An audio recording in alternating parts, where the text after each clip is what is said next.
그러므로 우리는 들은 것에 더욱 유념함으로 우리가 흘러 떠내려가지 않도록 함이 마땅하니라. 전사들을 통하여 하신 말씀이 견고하게 되어 모든 범죄함과 순종하지 아니함이 공정한 보응을 받았거든. 우리가 이같이 큰 구원을 등한히 여기면 어찌 그 보응 피하기려. 이 구원은 처음에 주로 말씀하신 바요 들은 자들이 우리에게 확증한 바니 하나님도 표적들과 기사들과 여러 가지 능력과 및 자기의 뜻을 따라 성령이 나누어 주신 것으로서 그들과 함께 증언하셨느니라. 하나님의 말씀입니다. 하나님께 감사합니다. 그리스도의 복음을 내가 지금까지 믿었으나 또는 지금까지는 신앙생활 교회를 다녔으나 이젠 더 이상 다니지 않겠다. 만일 그런 사람을 우리가 만난다면 도대체 왜 그럴까? 예수는 내가 믿긴 믿는데 교회는 더 이상 나가지 않겠다. 이렇게 말하는 것은 완곡어법이에요. 사실은. 왜냐하면 교회를 나가지 아니하면 예수를 믿는다라고 말하는 것에 충분한 의미가 전달이 안 되는 것이에요. 예수님께서 자기 핏값으로 세우신 것이 교회고, 교회를 가르쳐 성경은 그리스도의 몸이라 말하고, 교회에 가입되어져서 교리에 치리에 관할에 있게 하시고 성도가 서로 교통하며 서로의 믿음을 세워가도록 하신 것이 주의 뜻인데, 주님을 따르고 믿는다 하면서 주께 세우신 교회를 향한 뜻들을 무시해버린다면 예수님을 내가 선택적으로 바라보는 것이죠. 이런 부분에서 예수님이 필요하고 이런 부분은 내가 예수님에 동의하지 않고, 예수님은 선택적으로 그의 선택을 받으실 대상이 아니시죠. 예수를 믿는다 하면 예수님께서 하신 말씀이 무엇인가, 또 그것이 우리에게 어떤 교훈을 주는가, 또 그것이 왜 소중한가, 그거를 다 배워 알아 나의 뜻에 따라 주님을 맞추는 것이 아니라 내가 주님의 뜻에 맞추는 것이에요. 그래서 내 생각을 바꾸고 내 마음의 중심과 또 태도가 어떻게 잘못됐는가를 교정하고, 때론 내 감정도 주의 교훈에 따라 통제하며 하나님께서 그렇게 말씀하신 뜻들을 서서히 배워가 어느덧 교인으로서 뿌리를 내리고 자라갈 수 있는 것이죠.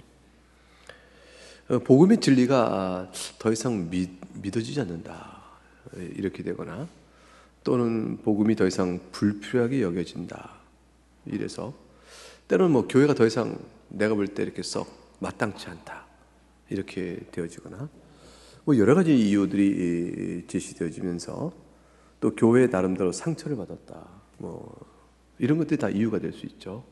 일시적으로 그리하여 교회 출석을 잠시 머뭇거리는 일들은 있을 수가 있어요. 일시적이죠. 일시적인 것은 너무 길지 않은 시간이에요. 이것이 이제 혹 한 주 거르고 두 주 거르고 한 달 거르고 또는 두 달 거르고 또는 교회 소속 없이 이곳저곳 이렇게 다니게 되어지고, 이렇게 되어진 일들이 이제 많이 길어지게 되어지면 뜻밖의 이제 고정화된 자신의 생각이 하나님의 말씀보다 우위에 있게 되어집니다. 신앙은 참 겸손해야 돼요. 신앙 겸손하지 않으면 신앙생활 못합니다.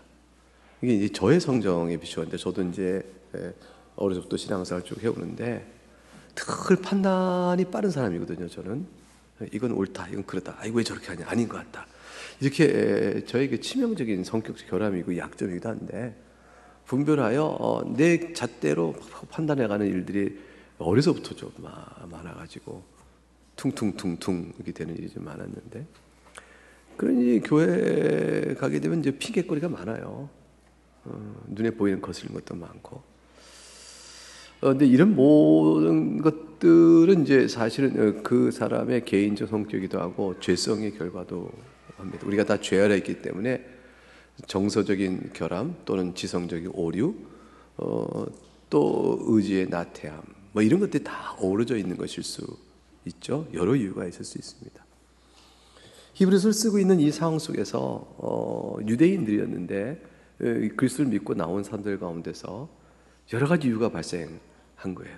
그런데 가장 중심적인 이유 하나가 나타난 거예요. 그게 뭐냐면 예수를 믿고 따른다는 것이 뭐냐, 이 문제죠. 그리스도의 제자로 산다는 것이 도대체 무엇이냐. 이 문제가 이제 오늘 본문 안에서 전개되는 히브리서 전체 내용 속에 계속 질문이 던져집니다. 당신이 예수 믿는 사람이요?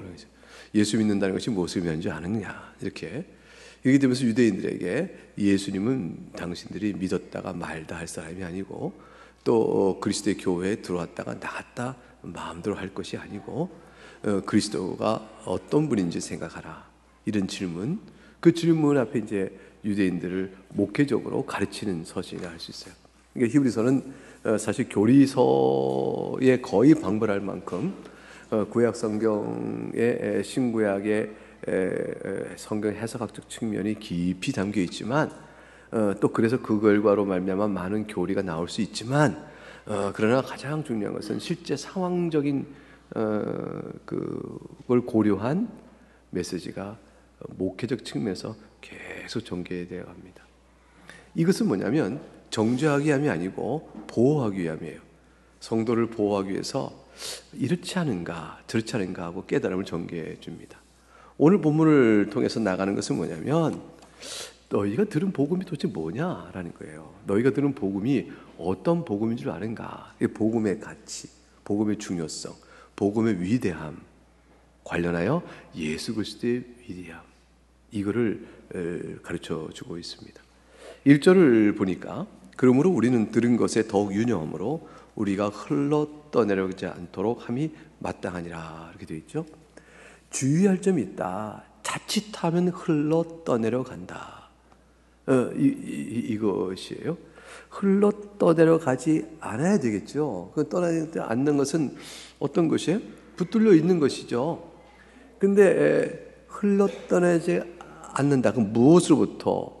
들은 것으로부터예요. 들은 것으로 더 위험하여 들은 바에서 흘러 떠내려가지 않아야겠다.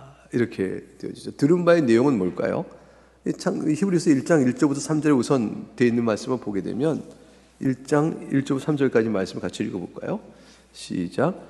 옛적의 선지자를 통하여 여러분과 여러 모양으로 우리 조상들에게 말씀하신 하나님이 이 모든 날 마지막에는 아들을 통하여 우리에게 말씀하셨으니 이 아들을 만유의 상속자로 세우시고 또 그로 말미암아 우리에게 말씀해 지으셨느니라. 이는 하나님의 영광의 광채시요 그 본체의 형상이시라. 그의 능력의 말씀으로 만물을 붙드시며 죄를 정결하게 하는 일을 하시고 높은 곳에 계신 지극히 크신 이의 우편에 앉아 계시니라. 이 말씀이에요. 도대체가 너희가 들은 것이 무엇이냐? 예수 그리스도에 관하여 듣지 않은가? 이 그리스도가 어떤 분이시냐? 1절에 여러분과 여러 모양으로 우리 조상들에게 말씀하신 것이다. 이게 로마서에 뭐라고 되어 있어요? 선지자를 통하여 하나님께서 미리 성경이 약속하신 것, 그것과 똑같은 내용이에요. 그게 같이 연결되는 부분이에요. 마지막 날은 그 약속하신 분이 직접 나타나셔서 우리에게 말씀하셨는데 이분이 누구시냐? 몇 가지 설명이 나오죠. 만유의 상속자, 그 모든 만물을 주인이에요. 만물의 주인이시며 모든 세계를 지으신 창조주이시며 그분 자신이 하나님이시라. 그분이 하나님의 영광을 나타내시는 분이며 그 본체의 형상이시니 그분 자신이 하나님이 된 거예요. 그래서 그분이 만물을 어떻게 돼요? 보존하셔요. 능력으로 만물을 보존하시고 섭리하시고 속죄 은총을 베푸시고 하늘에 오르시자 하나님의 우편에서 지금 다스리신 왕, 그분이 바로 예수님이신데 그 예수님에 관한 복음을 너희가 들어놓고도 거기서 흘러 떠내려가면 되겠는가? 그럼 절대로 되지 않겠다. 그렇게 되지 않는 것이 마땅하니라. 이거는 예외가 허용되지 않는다는 뜻이에요. 여러분이 만약 구원을 받고자 한다면 여러분이 들은받은 예수에 관한 예육을 듣고 나서도 거기서 떠내려간다면 여러분 절대로 구원의 은혜에 이를 수 없어요. 이건 예외가 없이 반드시 되어야 할 절대적 의무입니다. 주님으로부터 떠내려져 가지 않고 꽉 붙들려 있어야 합니다. 이런 것이요. 단단히 하나님의 말씀이요 복음을 꼭 붙들고 청정하고 마음판에 새기고 해. 이 말을 왜 해요? 너무 우리 마음을 산란하게 하는 일이 많기 때문에 그래요. 아닌 것 같다. 왜 예수님만 구원이겠느냐? 2000년 전에 유대인이라며 라고 시작되기 시작하는 거죠.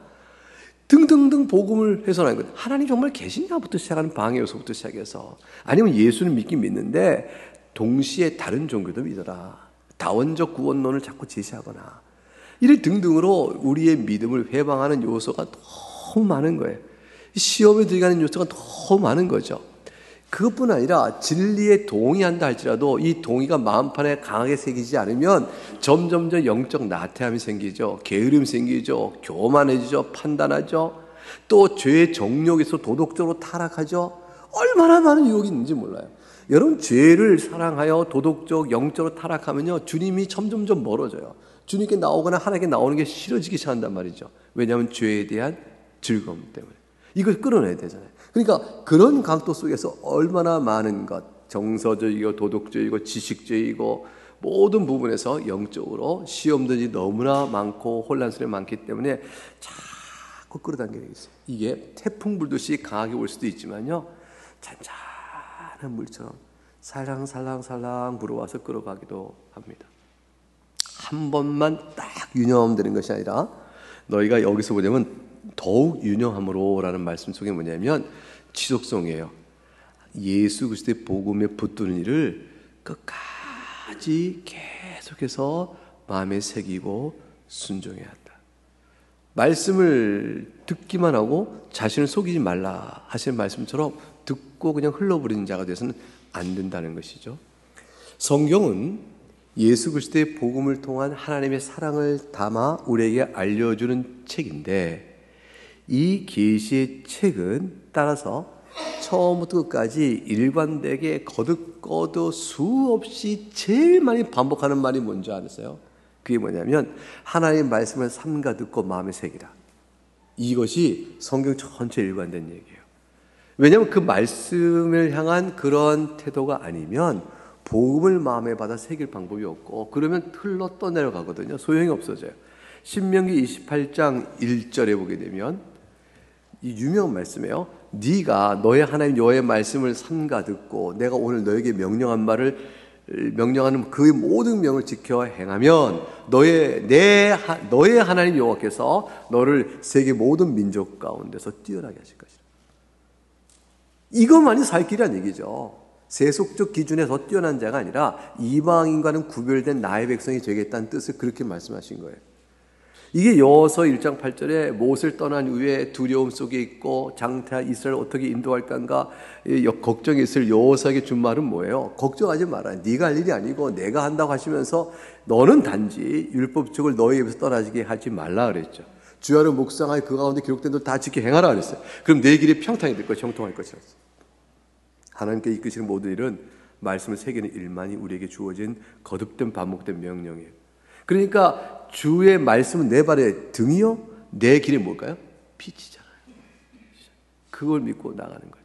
전도서 12장에 가게 되면 이렇게 돼요. 솔로몬이 모든 경우의 수를 다 따져요. 쾌락을 즐겨보고 많은 지식을 쌓고 자신이 해볼 수 있는 모든 것을 다 해봤으나 일의 결국을 다 듣고 나니 딱 한 가지 남는다. 하나님을 경외하라. 그의 명령을 지키라.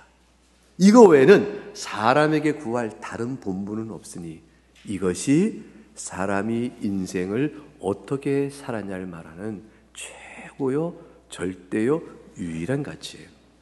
그러니까 하나님을 경외하고 그 명령을 지켜야 하는 거예요. 왜냐하면 그 속에서 하나님과의 사랑의 교통을 계속 누리는 것보다 인생을 살아가는 거기서 재미를 얻을 거예요. 거기서 있다.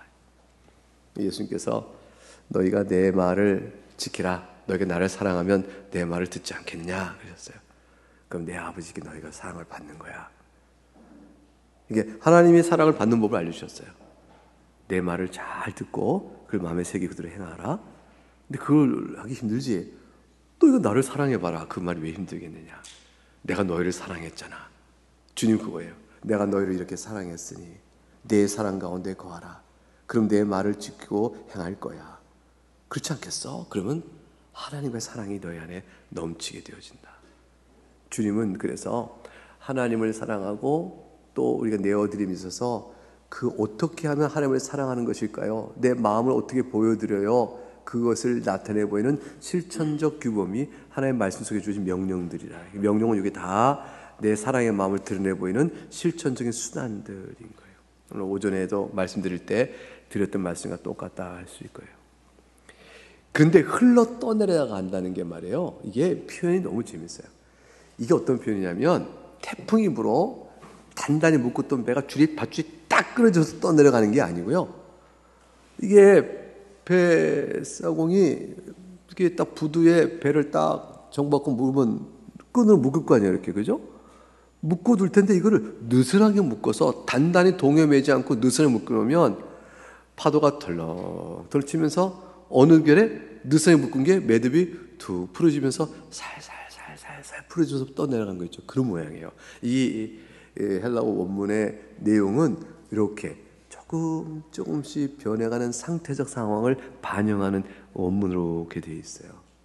그러니까 잔잔한 물결인 듯한 것에 살살살살 점점 조금씩 희미해지면서 나태해지면서 나중에 슬슬 풀려나가는 모양.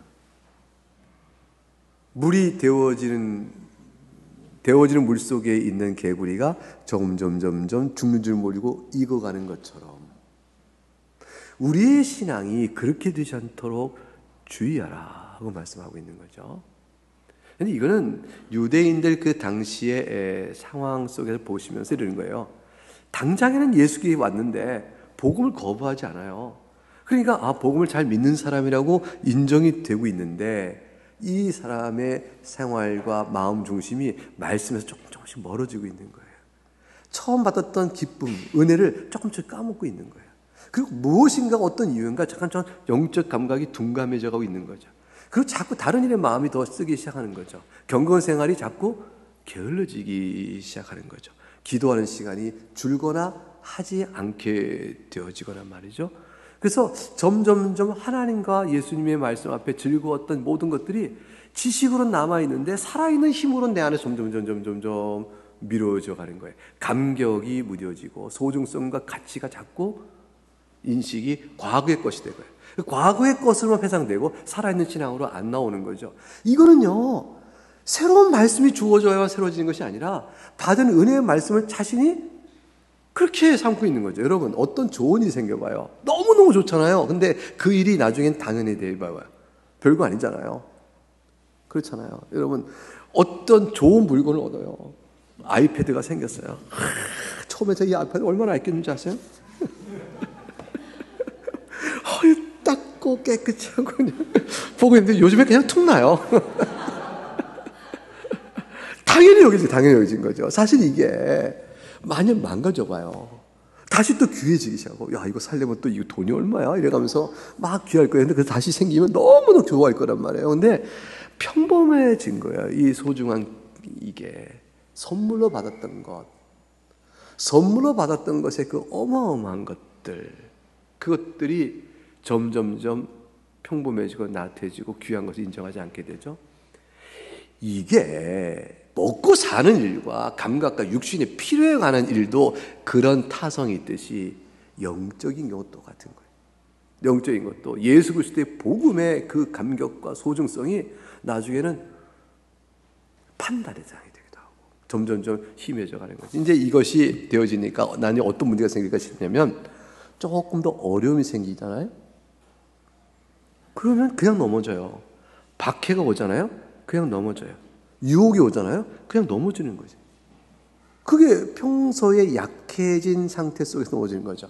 몸도 점점 건강이 조금 약해지면 면역력이 약해지고 질병이 훅 오게 되면 당한 것처럼 그런 것처럼 점점 체질이 약해져 가고 있는 거죠.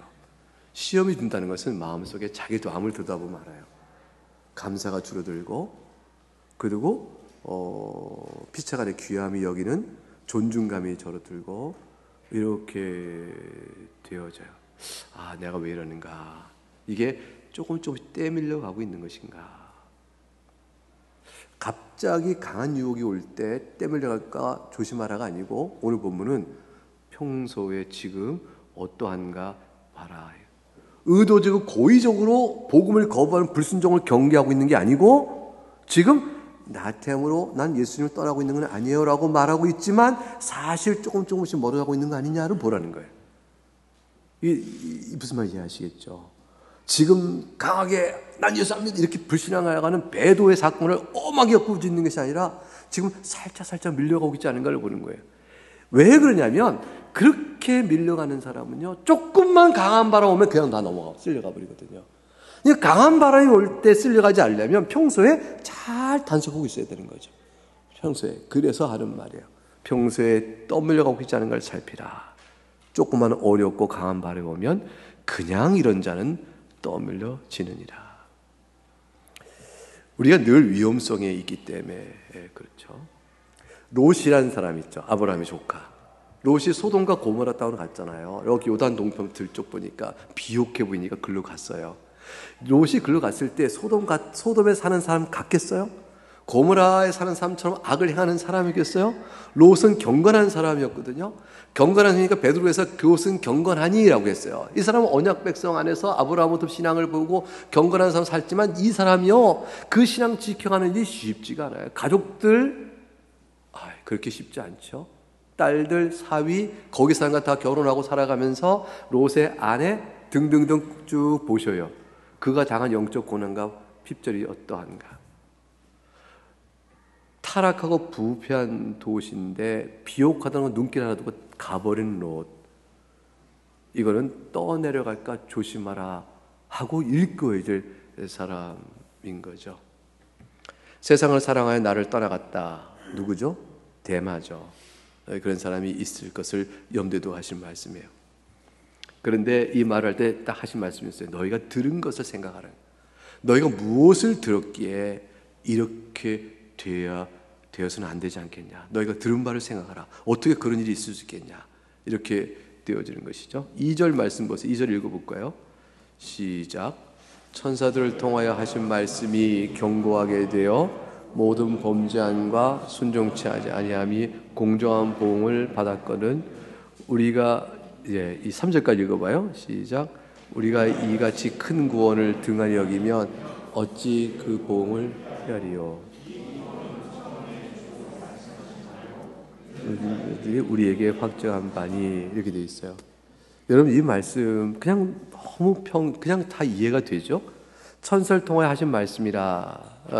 이것은 이제 스데반 집사도 그렇게 얘기하는데 사도행전 7장에서 너희가 천사가 전한 율법을 받고도 지키지 아니했다고 유대인을 향하여 설교를 했어요.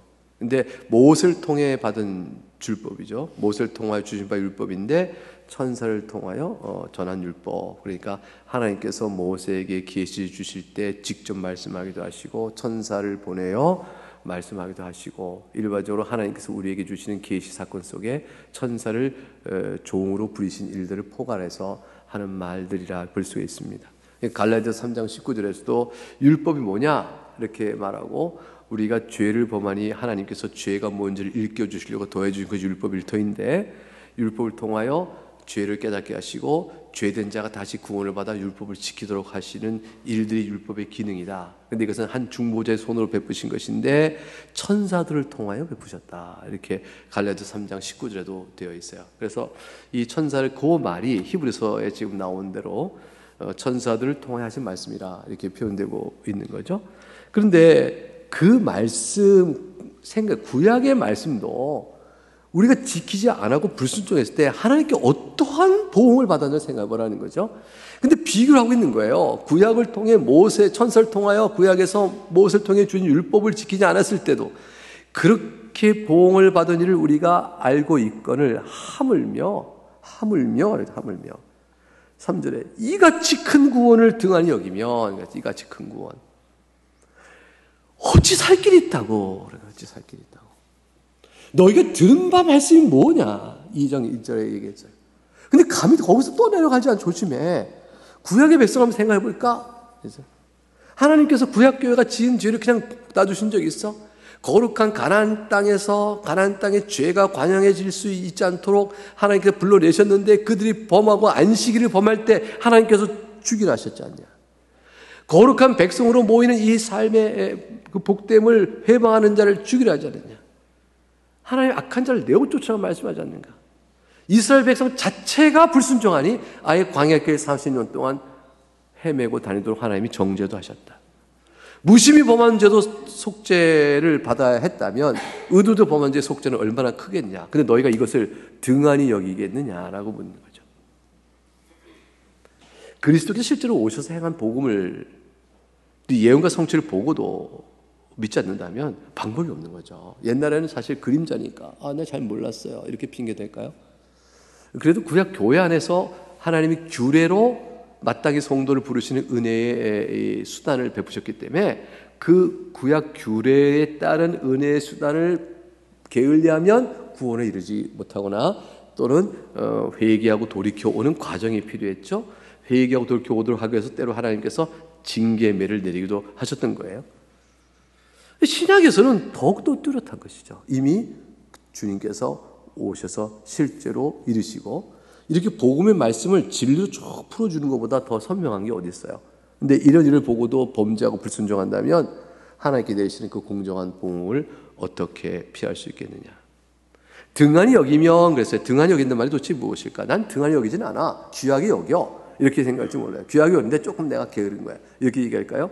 등한히 여긴다는 것은요, 핑계가 있어서 소홀히 하는 것을 뜻해요. 핑계가 있어서 소홀히 하는 거예요. 근데 이와 똑같아요. 예수님께서 마태복음 22장에 천국은 마치 자기 아들을 위하여 혼인잔치를 베푸는 왕과 같으니 왕이 이제 종들을 보내서 청한 사람들 혼인을 오라고 합니다.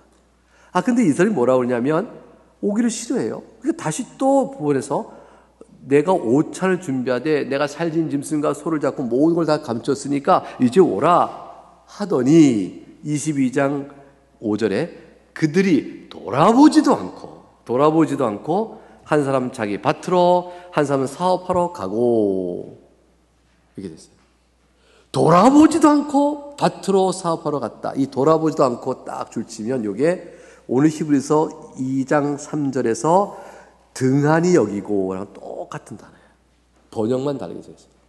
그러니까 오늘 본문을 이같이 큰 구원을 우리가 돌아보지도 아니하면 이거나 또는 거꾸로 마태복음 22장을 그들이 임금이 종을 보에 청했지만 그들이 그 청한 것을 등한히 여기고 자기 밭으로 사업을 갔다. 똑같은 단어의 번역의 뉘앙스를 아시겠죠? 다시 한번 핑계가 있는 거예요. 밭으로 갈 일이 있는데 사업하러 갈 일이 있는데 그래서 결과적으로 어떻게 됐죠? 복음을 등한히 여긴 거죠. 돌아보지도 않은 거죠. 여러분 이게 떠내려간 자의 전형적인 특징이에요. 열심과 성실함과 각성의 노력을 하지 않아요. 하나님 은혜가 너무 큰 게 우리가 그럴 때가 있거든요. 우리가 그럴 때가 있어요. 지금까지 신앙생활 동안에 어떨 때는 불처럼 막 타오를 때가 있어요. 어떨 때는 착 까무러치듯이 이럴 때가 있고 어떨 때는 아주 수동적으로 끌려올 때가 있고 어떨 때는 능동적으로 막 할 때가 있고요. 어떨 때는 참 핑계거리만 있으면 제쳐놓을 때가 있고 어떨 때는 핑계거리를 제쳐놓고 어떤 핑계도 핑계가 되지 않고 주 앞에 나올 때가 있고 아마 기복이 있을 거예요. 근데 주님께서 등한히 여기거나 소홀히 여기었던 나의 어떤 시간들 그런 것에도 불구하고 여전히 나를 붙들어주고 계신 것은 하나님이 정말 오래 참으심이죠. 사랑하심이에요. 너무 이것이 깊어지거나 고질화되거나 이렇게 되어지면 정말로 떠내려가면 안 되잖아요. 그러니까 그때는 어떻게 돼요? 콱 잡아내시는, 콱 낚아채시는 큰 하나님의 간섭이 있게 되죠. 그 간섭은 일깨우심이고 징계일 수도 있고요. 어떤 상황에 급작스러운 변화가 올 수도 있죠. 아차차차 내가 주 앞에서 내가 어찌 살았는고 이렇게 크게 깨닫는 각성의 기회를 주시겠죠. 각성은 여러 가지로 오는 거예요. 삶의 여러 가지로. 내버려 두면 임종 때까지 그냥 그렇게 살다가 말 수 있으니까. 이렇게 되면 안 되니까. 그래서 돌아보지도 않고 소홀히 등한히 여기지 말아라. 천사와 비교도 되지 않는 하나님. 2절에 천사를 통하여 하신 말씀과 예수님 말씀 비교해보면 우린 천사와 주님의 비교를 1장 전체에서 계속 봤어요. 1장 전체에서 천사 중에 누구에게 너는 내 아들이라 한 자가 있으며, 천사는 그저 하나님 부르시는 종일 뿐이요, 근데 아들은 왕이시요 하나님의 경배를 받을 뿐 아니냐. 이렇게 예수님과 천사를 1장에 비교한 후에 이제 2장에서 말이에요. 천사들이 들은 말을 불순종해도 하나님께서 보응하셨거늘 하물며 천사 비교도 안 되는 예수 그리스도께 친히 오셔서 하신 말씀, 이 복음을 듣고도 불순종하고 너희가 만일 겉으로는 믿는다 하지만 속으로는 등한히 여기를 일으키되 점차 떼밀려 가게 된다면 나중에 구원을 어찌 받을 수 있겠느냐. 그러다가 구원하지 못할 일이 있게 되면 어찌하겠는고. 안타까운 마음에 성도를 일깨운 거죠. 지금 떠나간 자들은 막 정죄해. 너희는 구원이 없다라고 말하는 게 아니고요. 당신들 구원이 없어요. 이런 게 말하는 게 아니라 그렇게 되지 않아야겠습니다. 모으는 거예요. 지금 이렇게. 그렇게 되지 않아야겠습니다. 사랑하는 교회 여러분, 우리가 그러지 않아야겠죠? 모으는 거예요. 이 모으는 것이 엄한 음성으로 들릴 수도 있고요. 어떤 사람은 갑갑하게 들릴 수 있고, 어떤 사람은 쪼이는 것 좀 들리고요. 어떤 사람은 막 짜증스럽게 들릴 수 있어요. 그러나 하나님께서는 음성은 부드러워요. 여러분 이거 잘 기억하셔야 돼요. 내가 죄를 사랑할 때 또는 어떤 이유가 있어 나타나고 어떤 핑계가 있어 이러고 있는데 자꾸 어떻게 신앙에 대한 끈을 이렇게 자꾸 조이면 이게 너무 싫어요. 그 거부감 들고 도대체 왜 뭐야 라고 자꾸 생각할 수 있고 막 부딪힐 수 있는데, 하나님이 나를 부딪히거나 강하게 하시는 게 아니라 내가 그렇게 느끼는 거예요. 하나님께서는 부드럽게 모으시는 거예요. 암탉이 병아리 새끼를 그냥 품에 안듯 자꾸 모으는 건데 너희가 모으지 않겠다 이 말이거든요. 떠나가는 거거든요. 주님의 말씀은 부드러워요. 주님의 말씀은 온유하셔요. 언제까지 그러겠느냐. 이 큰 구원을 등한히 여기서 되겠느냐. 그렇지 않지 않겠냐라고 말씀하시는 것이에요. 그런데 그가 나 싫은데요. 왜 자꾸 그렇게 말씀하세요? 싫은데요. 이렇게 되어지는 거죠. 여러분의 마음을 들여다보시는 거죠. 스스로 마음을 들여다봐라. 이 말씀이 달갑게 들리나 아니면 그렇지 않은가 이거죠. 유대인들에게는 이 말씀이 떠나기로, 주의 그리스도의 구원을 떠나기로 게을리한 자들에게는 너무 싫은 말씀이었을 거예요. 그러나 어떤 자에게는, 돌아온 자에게는 큰 하나님의 사랑의 부름의 말씀이 되겠죠. 4절 말씀 읽어보겠어요. 시작. 하나님도 표적들과 기사들과 여러 가지 능력과 및 자기의 뜻을 따라 성령이 나누어 주신 것으로서 그들과 함께 증언하셨느니라 그랬습니다. 이 구원은 3절 하반절에 처음에 주로 말씀하신 바요, 들은 자들이 우리에게 확증한 바니 됐죠. 그러니까 주님께서 말씀하시고 예수님께서 때가 찼고 하나님 나라가 가까이 왔으니 회개하고 복음을 믿으라 하신 말씀이 그대로 사도들에게 전해졌죠. 예수님은 내가 곧 길이요 진리니 생명이니 나로 말미암아 암지 않고는 아버지 꼴자가 없다 하셨어요. 사도들의 가르침이 예수님 말씀 위에 담아지고 그 가르침에 교회가 세워졌습니다. 그런데 이와 같이 되어진 모든 말씀에 따라 오늘 내가 여러분에게 전하는데 이 말씀이 이미 어떻게 전해진 것입니까? 하고 하나의 그 말씀을 떠날 수 없는 하나님 일하심에 대한 한 부분을 곁들여 말씀하세요. 그게 뭐냐면 하나님이 이 복음의 말씀의 진리를 확증하시고 말씀하실 때 표적 보신 거 기억하세요? 하나님이 기적으로 행하셨죠? 능력으로 행하셨죠? 성령의 은사로 다 행하셨잖아요. 이렇게 하나님께서는 말씀에 진리된 것과 더불어 진리의 말씀이 과연 하나님의 말씀인 줄을 확증하시기 위해서, 미련한 우리들이 깨닫도록 하기 위해서 필요할 때는 표적과 기수와 능력으로 다 행하셨으니, 주님께서 행하신 거요, 심지어는 사도들도 한 것입니다. 이렇게까지 했으면 더 이상 무엇이 필요하리요? 하는 것이죠. 무엇이 더 부족해서 과연 떠날 수 있는 핑계를 삼겠는가? 너희들의 마음을 삼가 살피라. 이게 히브리서가 알려주고 있는 말씀입니다. 이게 이제 목회적 측면에서는 여러분 교인들이요, 여러분의 마음을 살펴보세요라고 하시는 말씀이겠죠.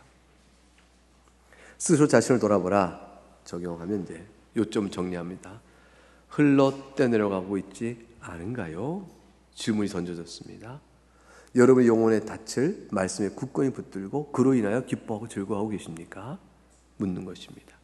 그러기 위하여 여러분 자신을 돌아보십시오. 여러분이 듣는 말씀 무엇이 기쁩니까?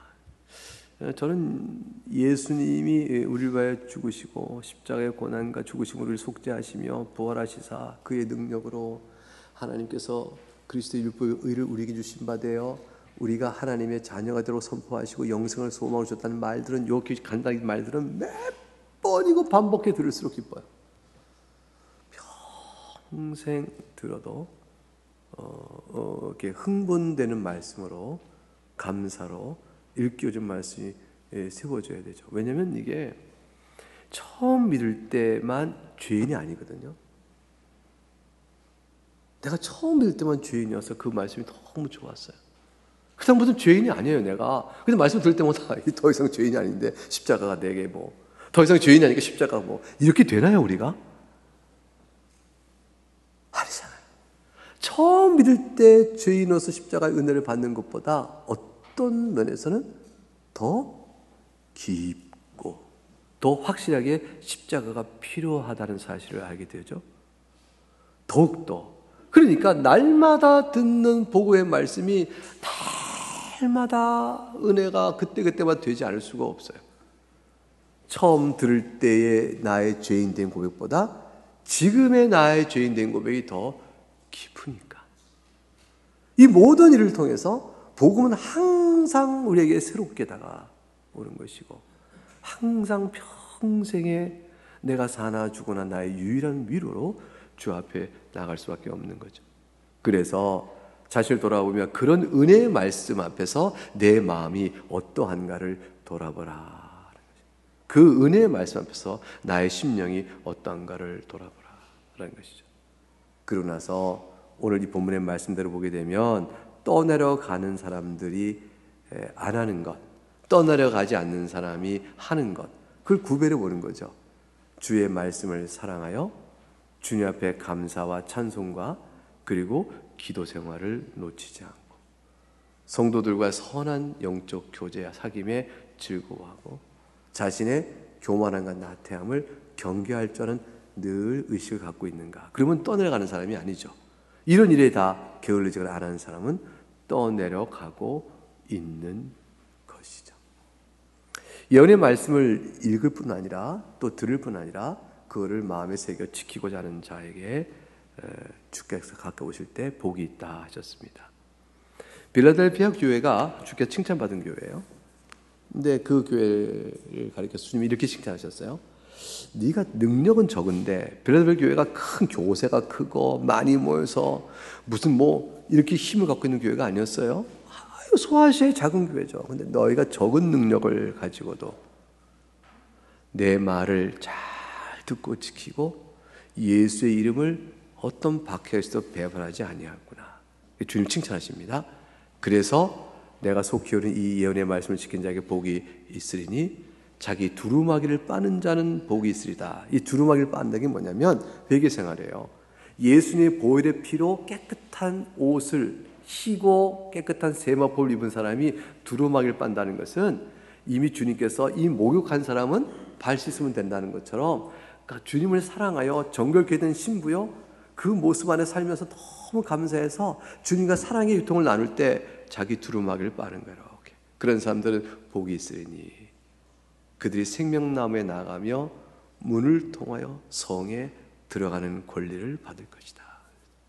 이 빌라델피아 교회를 사랑한 것이죠. 그 말씀은 떠내려가지 않고 주 앞에 잘 붙어있는 교회를 이렇게 칭찬하신 것이라고 볼 수 있습니다.